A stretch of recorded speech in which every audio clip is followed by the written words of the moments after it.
It's Sunday morning, coffee time, and I'm just starting to bring the tools back into the workshop. So I thought it'd be a good time just to have a look through them and see what I've got and what needs replacing, what needs repairing, looking at the jobs I've got in hand and thinking if I need to buy new tools to do some of them jobs. Buying tools is not a bad thing obviously, but we'll just as long as the budget allows for that. So I've got two toolboxes that I keep my tools in here. One of them was the plastic B&Q box that rolls on wheels with an handle at the one end. This Mastermate B&Q box of robust plastic. I've had this probably about 10 years maybe. The other one, more sentimentally, is my grandfather's old toolbox from when he was a joiner. And this is just softwood, pine timber and a plywood construction with dovetailed together on the joints. Now in 1991, when I was a serving joiner, after a workshop break-in, all my tools were stolen. And really at that point in my life I had some really good quality hand tools, probably a little bit before the time when power tools were making an emergence into the market. I think my first power tool was probably bought in about 93, which was a Makita handheld driver. But at that point, basically most things were hand tools. I actually had 3 toolboxes, very like this one that was my grandfather's. So after my tools were stolen, he was retired. He very kindly gave me his toolbox and some of his tools. Now I've not got all his tools here today, but there is some tools such as, say, a brace and bit set that we hardly no longer use anymore, and still have them squirreled away somewhere. So I thought I'd just go through these boxes of tools just to remind myself more what's actually in them, and I thought you might be interested in seeing what I have and what tools I use. So first of all, looking into this box, there's a place here to keep my saws, and I'm not organised enough, they're all hung on the wall over there. We don't use hand saws that much anymore, do we? In the drawer here I've got a drywall saw, an empty box, a scorer, work zone pencil, some hacksaw blades, a blade for my multi-tool, and some various jigsaws blades. And in this drawer I have an old pair of decorating scissors, and then this is a file, a scraper attachment for a multi-tool, and then this drawer is pretty much all my masonry drill bits and a couple of spade bits, 32mm, 20mm.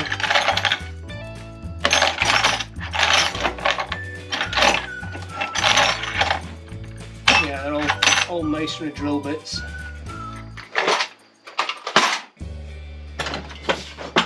And then in this drawer I have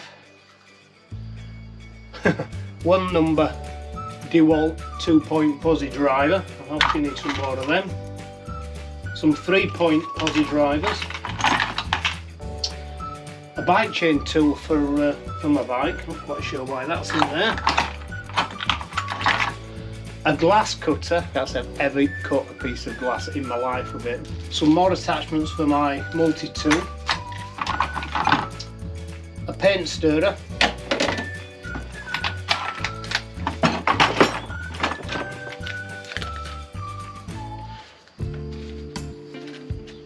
Some more drill bits, which I think belong to my grandfather, with his denture tablets. Sorry, Grandad. A round file and a couple of really blunt chisels, which actually were my original chisels. These must be the ones that the burglars didn't want. These used to have a very nice claret and amber coloured chisel, and I say claret and amber because that's my football team. And then one of my Grandad's gougers, which has his initials stamped in them. A little bit of tape, some pencils, another of my Grandad's chisels, little what's that, a 1/4 inch chisel. Quite a nice tool that.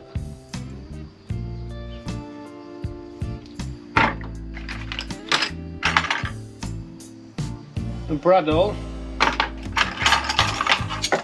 and some spanners and a pressure gauge for some reason. And then in the bottom I have my caulking gun with a, I'm sure, gone off Arda's nails. Associated box of plastic wall plugs.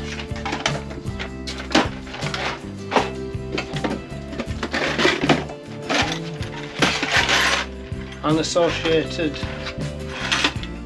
assortment of drill bits. In fact, I need a 5mm drill bit for a project that I'm currently working on, so I'll see if I can sort through that later and see if I can find one.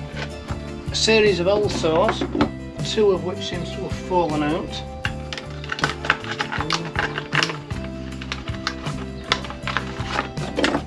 And the arbor for them.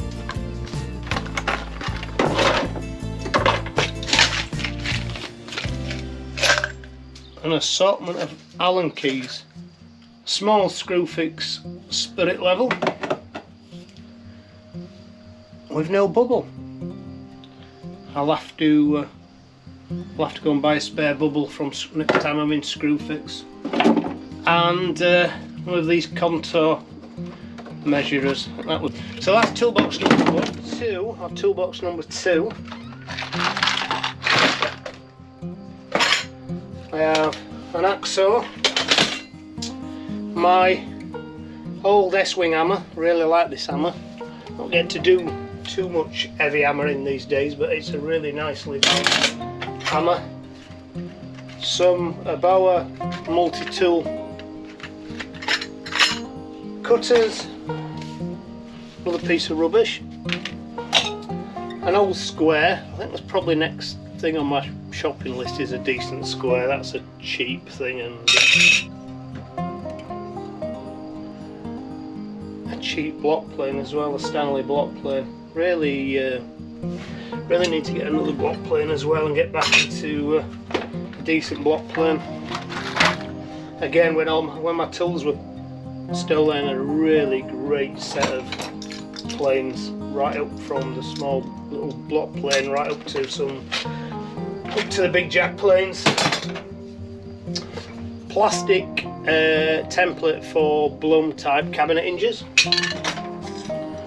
Stanley knife.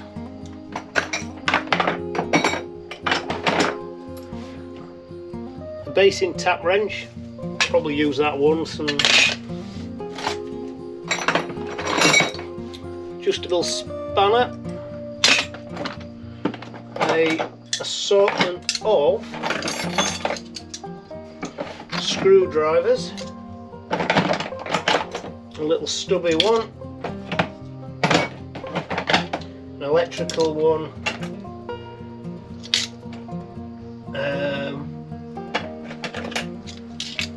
so assortment of them screwdrivers, a sharpening file for my chainsaw. It looks like a broken knife,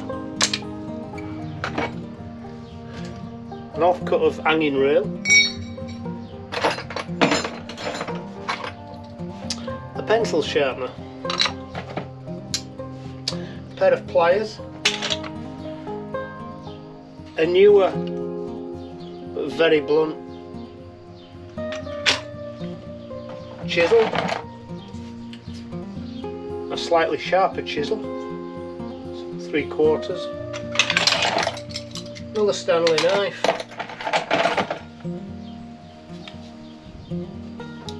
some X keys.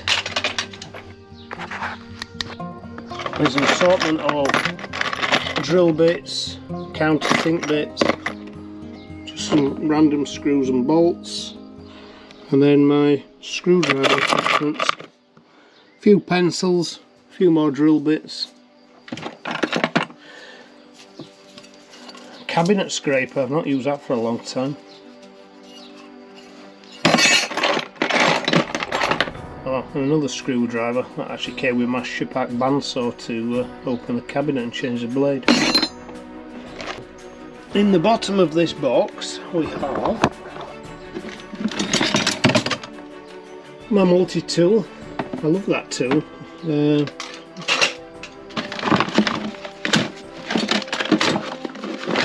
A set of circlip pliers. Again, probably bought that for one job and never used them again. Big bulbous end flat screwdriver that I tend to use for mostly for prying rather than screwdriving these days. Plastic pipe cutter. A really old battered chisel that looks like I've been using for filling. My Irwin tenon saw. I really like this saw, and this is one of the few tools that I've replicated in this shop and in the small loft workshop for, I don't know, £10 or something. They're a really good buy and they're really nicely balanced. So, tile saw, a broken combination square, another chisel that actually has a slightly better edge on it than the other one,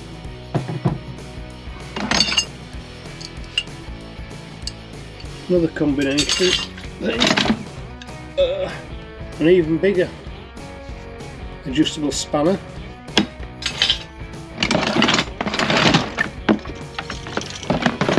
an F-clamp,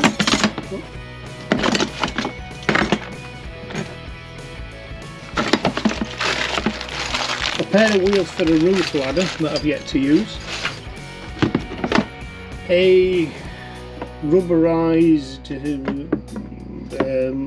like lever top taker off thing. I don't actually know what to call that, but just put it round circular things, a strap round circular things, and to help you turn things, jar tops for example. I'm sure there's a better use for it than that, but my mole grips,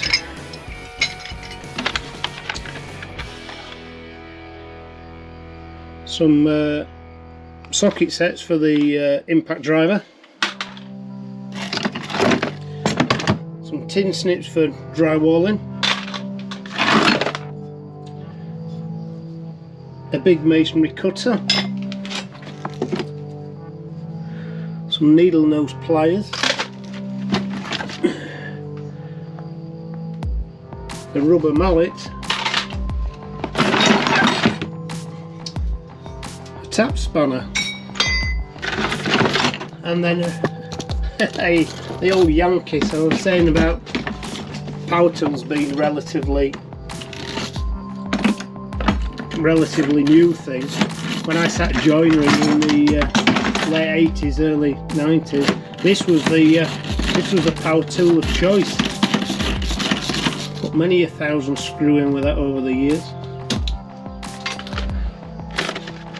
Some fuses, an assortment of tape measures, a couple more chisels. Look at the state of that one.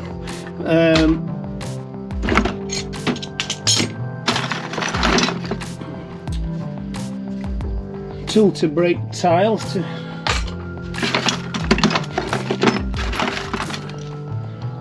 pipe cutter, sliding bevel,